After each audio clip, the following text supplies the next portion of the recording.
Joseph Aka, natif d'Assini Mafia, où j'ai fait mon cursus primaire.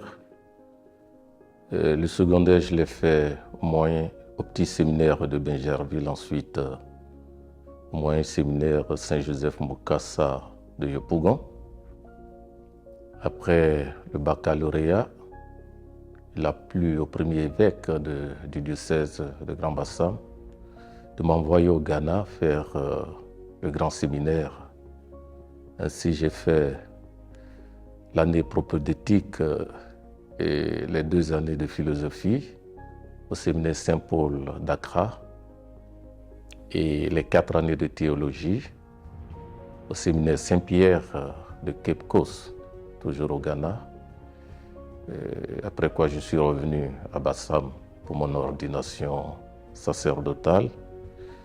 J'ai travaillé les 2 premières années comme vicaire dominical et principalement aumônier des jeunes dans les lycées et collèges de Bassam.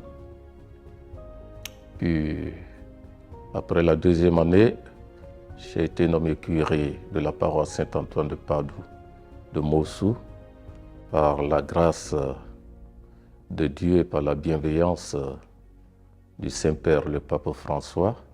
J'ai été nommé évêque de Yamoussoukro. Après avoir passé 12 années au service des évêques de l'Afrique de l'Ouest comme secrétaire adjoint puis secrétaire général.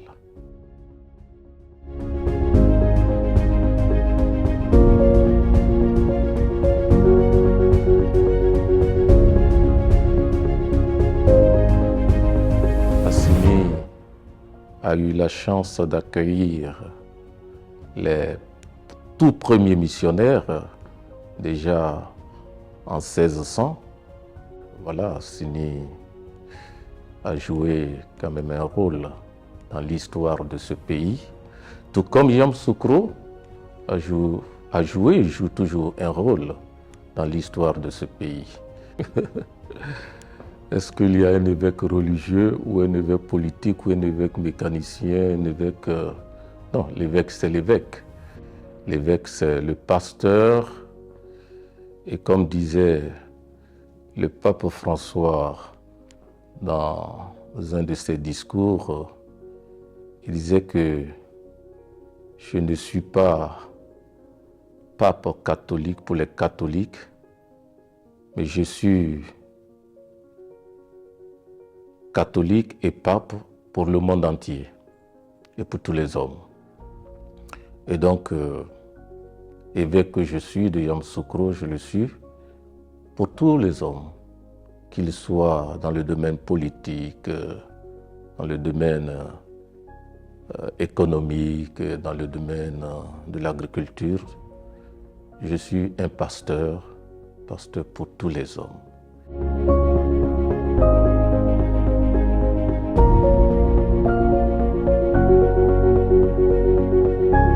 Un enfant, c'est comme une plante. Lorsque vous avez trouvé une plante et que vous avez planté, il faut donner des tuteurs à la plante pour s'orienter là où vous voulez. Vous ne laissez pas la plante grandir à l'ouest et puis, quand elle est grande, vous voulez la tourner vers l'est. C'est ce que je vois un peu avec notre jeunesse. Et donc le problème incombe à tout le monde, pas seulement aux parents, mais aussi à la société elle-même. Avant, dans un village, l'enfant n'était pas, je dirais, l'enfant seulement de son papa et de sa maman biologique. Tout le village était responsable de l'éducation de l'enfant. À telle enseigne que l'enfant se comporte mal en dehors de sa maison, toute personne dans le village avait le devoir de le corriger. Et c'est le cas aujourd'hui. Alors, il faudrait que nous assumions nos responsabilités, donnons la discipline qu'il faut à nos enfants, et alors on finira pas par les accuser. Nous sommes dans un monde de consommation et l'argent est valorisé au détriment des valeurs morales. Quand je regarde un peu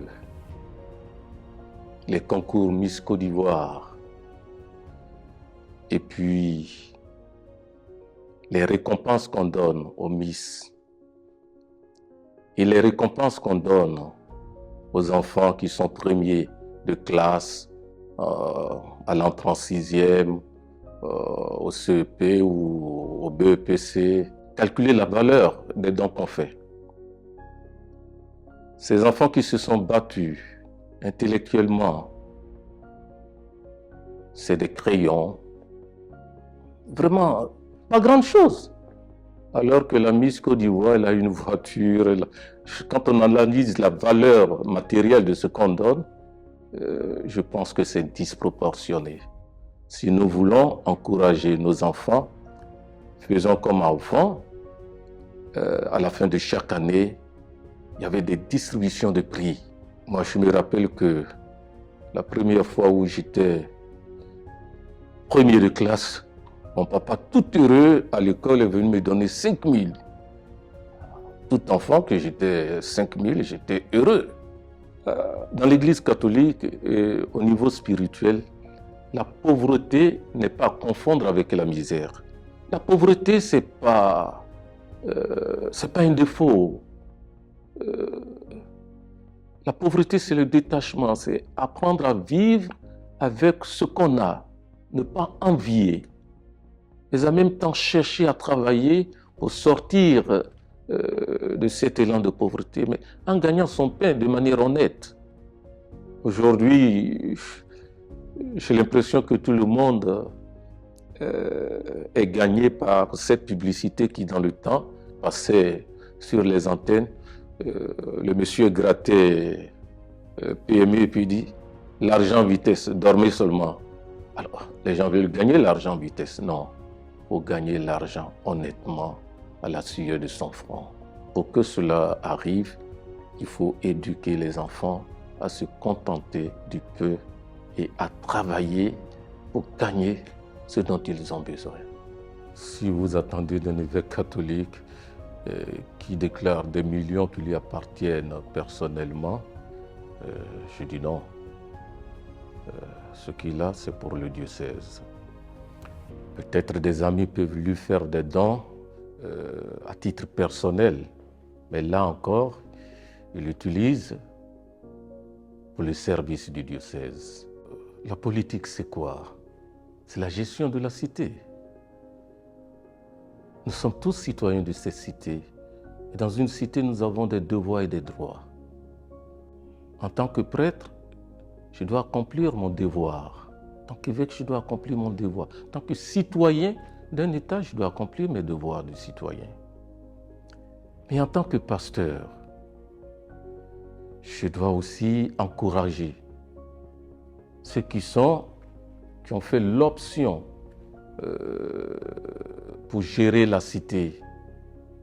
Je dois les encourager quand ils font bien. Quand quelqu'un fait bien, il faut savoir lui dire « tu as bien fait ». Si quelqu'un fait mal aussi, il faut avoir le courage de lui dire, avec toute la politesse, toute la délicatesse, lui dire « ah, ici, là, on n'est pas content ». Nous ne ferons pas la politique dans le sens d'aller briguer un poste électoral. Si dire que les gens n'arrivent pas à se soigner, dénoncer les états défectueux de nos routes par-ci, par-là, si c'est faire de la politique, alors nous faisons de la politique. Si une femme doit accoucher et il n'y a pas d'ambulance dans un village, ou bien l'ambulance qui est là, ceux qui gèrent ont mis l'argent dans leur poche, c'est le malade lui-même qui doit payer le carburant. Et l'état de la route est tel que, avant même que la personne arrive à l'hôpital, si c'est une femme qui doit, en phase d'accouchement compliqué, qu'on doit transférer sur un hôpital de référence, mais vous voyez ce qui va arriver. Il s'agit de l'intérêt que nous portons au bien commun, rien d'autre. Les évêques n'ont pas l'armée pour dissuader tel. Nous parlons aux consciences, nous parlons au cœur. Et je crois que certains comprennent, certains peut-être moins, d'autres pas du tout. Il ne faut pas se lasser d'attirer l'attention des gens et de les encourager à l'honnêteté, à la sincérité, à la vérité, à la justice dans leurs actes et qu'ils ne soient pas complices du malheur dans lequel leurs frères et sœurs sont tenus. L'évêque, en tant que veilleur, en tant que guetteur, le fera toujours. Le prêtre se doit de le faire. En nous gardant des chapelles politiques, nous n'avons pas de préférence parce que dans nos communautés, il y a tout le monde. Toutes les chapelles se retrouvent. Ce sont tous nos fidèles. Je suis Joseph Faka, comme dit, évêque de Yamoussoukro. Merci pour Magazine et qui m'offre cette opportunité de m'adresser à un public plus large. Je profite de votre magazine pour saluer les frères et sœurs de la Côte d'Ivoire et partout ailleurs et leur dire de faire attention au message pastoral que les évêques ont adressé en attirant leur attention sur certains faits de nos sociétés. Cette idée de LGBT qui est en train de prendre racine dans nos pays. Je me rappelle qu'au Nigeria où j'étais pendant 10 ans, une année, l'Église catholique, la communauté musulmane s'est mobilisée et a attiré l'attention des parlementaires sur cette loi et les parlementaires n'ont pas voté la loi. Je sais que le président nigérian d'alors est menacé par le premier ministre David Cameron que si ça n'est ainsi, ils vont couper les aides au Nigeria. Les parlementaires ont répondu « coupez-nous les aides ». Oui, de temps en temps, il faut être audacieux. Dans nos cultures, il y a de la valeur. Ce n'est pas tout ce qui vient d'ailleurs que nous devons prendre. Alors, faisons attention les uns aux autres et cherchons dans nos paroles, dans nos actes, cherchons toujours la paix. Je suis Joseph Akar, évêque de Yamoussoukro.